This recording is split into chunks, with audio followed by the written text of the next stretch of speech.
Assalamu alaikum wa rahmatullahi wa barakatuh. Welcome again in our journey in living in the past the life of some of the women who helped build our ummah, our nation. Today, I'm taking you through a woman many of us don't even know her name, but we all know her son very well. Imam Ahmad ibn Hanbal, very well known jurist, muhaddith, a very well-known narrator of the Rasul alayhi salatu wasalam sayings, Imam in language, Imam in the Quran, to the point that Imam Shafi'i said, his teacher, when I left Baghdad, I left a man who's a leader in 7 disciplines of knowledge. He was referring to Imam Ahmad. He was a leader in hadith and the sayings of Rasul alayhi salatu wasalam. He's a leader in the Sunnah. He is leader in Quran. He's leader in fiqh, jurist. He's leader in zuhud, asceticism. And he is also leader in piety. Now going back to his mother and her contribution in bringing up this leader. So his mother, Safia, bint Maymunah, bint Abdul Malik, bint Shayban, she actually comes from a very good lineage. Her father was from Banu Shayban and go back to Banu Amr. Her grandfather was a nobleman and she grew up in a privileged way. She got married young and delivered one son, Imam Ahmad. However, her husband died at a young age. She became a widow in her late 20s. She refused to get married and dedicated her life to the son.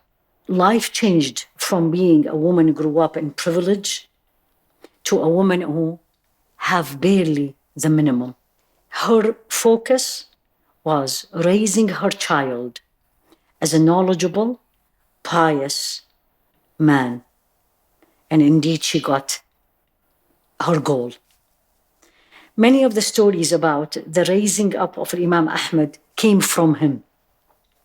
And he used to say the following, my mom used to wake me up before Fajr. I was about 10 years of age. She will warm the water for me before I am up. We both make wudu. We start praying till Fajr time comes, 10 years of age. Then she takes him with her to the masjid to pray Fajr, stays with him because usually there is classes or halaqas, as we say, after Fajr. And she stays with him till he finishes the classes, mainly classes of hadith. Then she takes him back home. He said the following about his mother. My mother was not only my mother was my teacher.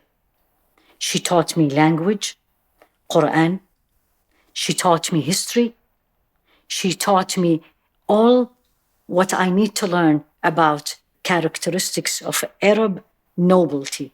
But above that, what she taught me, and this is because we didn't have much of the means to live comfortable as she was growing up, she taught me how to be patient, how to live with the minimum. Imam Ahmad was very well known. He lived a life of asceticism. He didn't care much about this life. When he became an age little bit older, now she used to send him to the masjid alone. He used to beg her to go early because there was classes also before the Fajr. She wouldn't. She would stay with him in the house till just before Fajr, and then she said, you go. And he said the reason she did that, she loved me so much and she was worried about me to go alone before Fajr. But once time became close to Fajr, many men were walking in the street and she trusted me to go alone. Now this is a woman, a widow, who devoted her life to her son.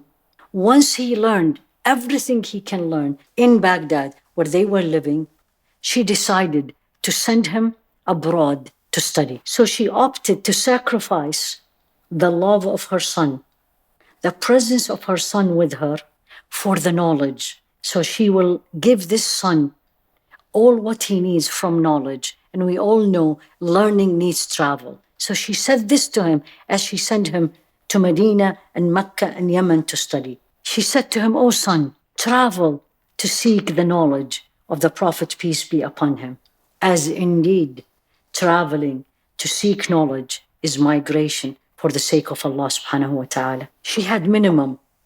So she was packing him and getting him ready to leave. She packed minimum that she has. And she looked at him and says, "Oh son, indeed, when Allah is entrusted with something, He preserved it. And I am trusting you with Allah that His trust will never be lost."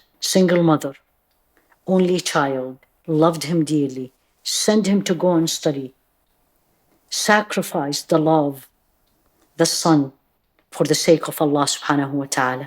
He started traveling Mecca, Medina, to Yemen, and many other places. And he became one of the most influential scholars in the history of Islam. The mother of Imam Ahmad died when he was in his 30s.